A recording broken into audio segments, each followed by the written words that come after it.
تو میں نے پہلی دفعہ دیکھا ہے سائنس، اور میں نے اب جلسوں میں بھی دیکھا ہے کہ ہم اب اس طرف نکل گئے ہیں جدھر جو ہمیں آج سے 75 سال پہلے جانا چاہیے تھا ایک قوم بننے کے لیے. صحیح ہے. اچھا آپ نے یہ تو کہا کہ آپ کو اس سے اسٹرینتھ ملی. آئی تھنک سارے لوگ جو سن رہے ہیں ان سب کے بیہاف پہ کہتا ہوں کہ یہ سب سن کے سب کا مطلب you actually made our day, کہ ہماری وجہ سے آپ کو تو اسٹرینتھ ملی، ورنہ تو آپ نے ہمیں ساری زندگی اسٹرینتھ دی ہے کسی بھی فیلڈ میں ہو. اچھا یہ ایک سی ٹی او ہے، چیف ٹیکنالوجی آفیسر آئی بی ایم کے ناسا میں، نعیم الطاف ان کا نام ہے. یہ کہہ رہے ہیں پیسے دینے کے علاوہ اوورسیز سے ہم کیا کر سکتے ہیں، اور پلیز اس کا جواب دیجیے. دیکھیے جو اوورسیز نے جو پروٹیسٹ کیے یہ بھی انپریسیڈنٹڈ ہے پاکستان کی تاریخ میں. ہمارے جو اوورسیز پاکستانیز نے ہر کیپٹل میں جس طرح نکلے ہیں، تو یہ بھی اس نے کیا ثابت کیا ہے؟ اس نے پہلی دفعہ بتایا ہے کہ ہم یہ ناانصافی ایکسیپٹ نہیں کرتے. ہم یہ جو ہوا ہے، یہ جو پاکستان کے خلاف سازش ہوئی ہے اور چوروں کو ہمارے اوپر مسلط کر دیا بیرونی سازش کے تحت، یہ ایکسیپٹ نہیں ہم کرتے. یہ بہت بڑی اس کا یہ دیکھیں، جب قوم زندہ ہو جاتی ہے نا، میں آپ کو پھر سے بتاؤں، قوم ہی اپنی آزادی کو پروٹیکٹ کرتی ہے، قوم اپنی جمہوریت کو پروٹیکٹ کرتی ہے. قوم جو ہے وہ اپنے انصاف کے نظام کے ساتھ کھڑی ہوتی ہے، پریشر کرتی ہے کہ وہ ڈیمانڈ کرتی ہے انصاف. قوم ہے جو کہ اچھائی کے ساتھ کھڑی ہوتی ہے اور برائی کے خلاف کھڑی ہوتی ہے. تو جب قوم اس طرح زندہ ہو جائے، میرے خیال میں یہ اگر میں آپ کو میں کہوں کہ 26 سال کی میری پولیٹکس میں جو مجھے سب سے زیادہ خوشی ہوئی ہے وہ اپنی قوم کو اس طرح نکلتے دیکھیں. توفیق صاحب جی، توفیق صاحب اور پھر یاسف اور پھر ڈن. توفیق صاحب. Thank you Jibran. السلام علیکم اسکپر. میرے 2-3 بلٹ پوائنٹ کوشچنز ہیں اور ایک سجیشن ہے. دی کوشچن از کہ آپ بیسڈ آن پاسٹ ایکسپیرئنس کہ آپ اس دفعہ پھر الیکٹیبلس کے ساتھ جائیں گے یا پی ٹی آئی کے کور ورکرز کو موقع دیں گے. اینڈ سیکنڈ از گاڈ فبرڈ، خدا نخواستہ اگر الیکشن کمیشن نے آپ کو نااہل کر دیا تو what is your plan B, not just for you, for us also. اور تیسرا یہ کہ آپ سیکیورٹی پریکاشنز کیا لے رہے ہیں، کیونکہ ہم لوگ سارے بہت کنسرن ہیں، نہ کہ صرف لوگ پاکستان میں بٹ ہم لوگ یہاں اوورسیز میں بھی، کہ آپ سیکیورٹی کے لیے کیا پریکاشنز لے رہے ہیں. اینڈ مائی سجیشن is کہ جیسے کہ آپ نے تھوڑی دیر پہلے کہا تھا کہ آرمی ہمارا ایک انسٹیٹیوشن ہے اور اس کے خلاف بات نہیں کرنی چاہیے، تو میری آپ سے گزارش ہے کہ اگر آپ چھوٹے چھوٹے کلپس کبھی کبھی لگا دیا کریں جو آپ کے فالوورز ہیں، جو ہارڈ کور فالوورز ہیں. یہاں پہ سپیسز ہوتی ہیں، سوشل میڈیا پہ کامنٹس ہوتے ہیں، کوئی عدلیہ کو گالیاں دے رہا ہوتا ہے، کوئی فوج کو گالیاں دے رہا ہوتا ہے، کوئی ISI کو گالیاں دے رہا ہوتا ہے، I mean you name it.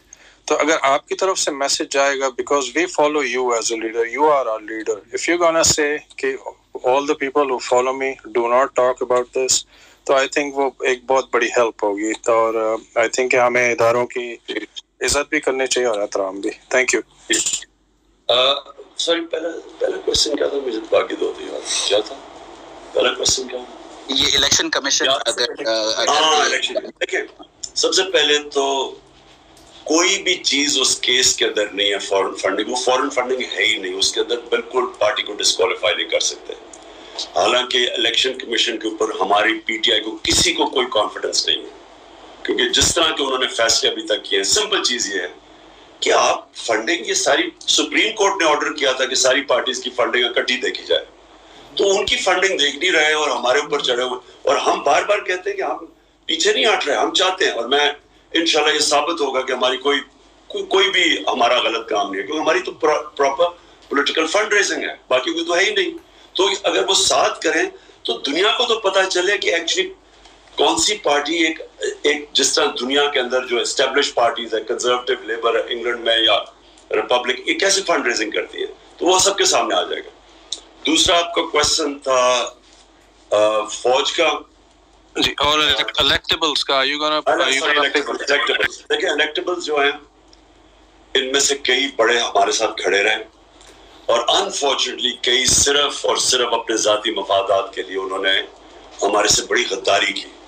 تو اس میں کوئی شک نہیں کہ اس باری جو میں نے سب سے بڑا فیصلہ کیا کہ ٹکٹس اب کیونکہ میں نے یہ ٹکٹس نہیں دی تھے, زیادہ تر ٹکٹس میں نے نہیں دیے تھے. اس بار ٹکٹس ایک ٹکٹ میں نے جانے نہیں دینا جب تک میں خود اس کو اسکروٹنائز نہ کروں. اور بالکل آپ ٹھیک کہتے ہیں, ہم نے پریفرنس دینی ہے نظریے پہ, کیا ان کا کوئی بلیف سسٹم ہے, کوئی نظریہ ہے, یا وہ صرف اپنا دیکھتے ہیں کہ کس طرح کس پارٹی کے ساتھ جا سکتے ہیں اور ذاتی فائدہ اٹھا سکتے ہیں. تو انشاءاللہ اس بار یہ غلطی نہیں ہوگی.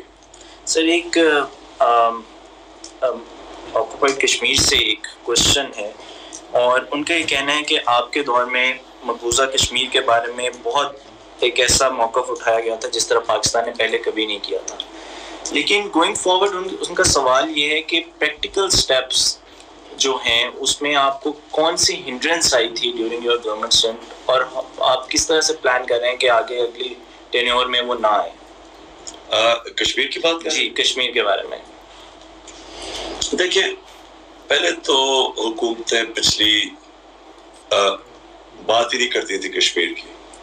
نواز شریف کی تو ایک ان کی فورن آفس کی سپوکس پرسن تھی, انہوں نے تو انٹرویو دیا ہوا ہے کہ انہوں نے ہمیں کہا تھا کہ کوئی ہندوستان کی تنقید ہی نہ ہو. تو ان کے بڑا اوور آٹ تھے, گھبراتے تھے ہندوستان کی کوئی بھی تنقید کرتے ہوئے, دونوں زرداری اور نواز شریف.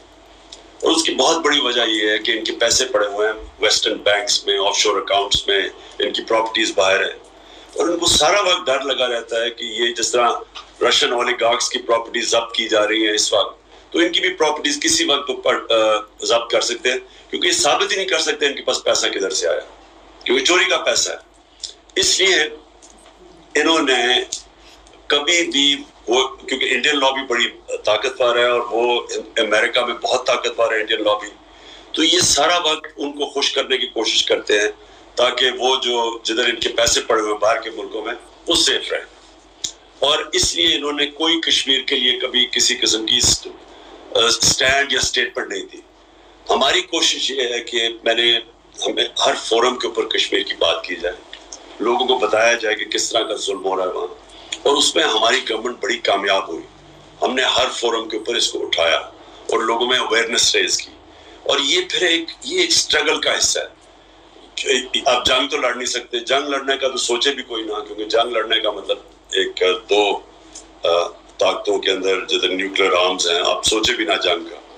اس کے علاوہ ہر فورم کے اوپر, میڈیا پہ, انٹرنیشنل فورمز, UN پہ, ہم اس کیس کو اٹھائے رکھیں.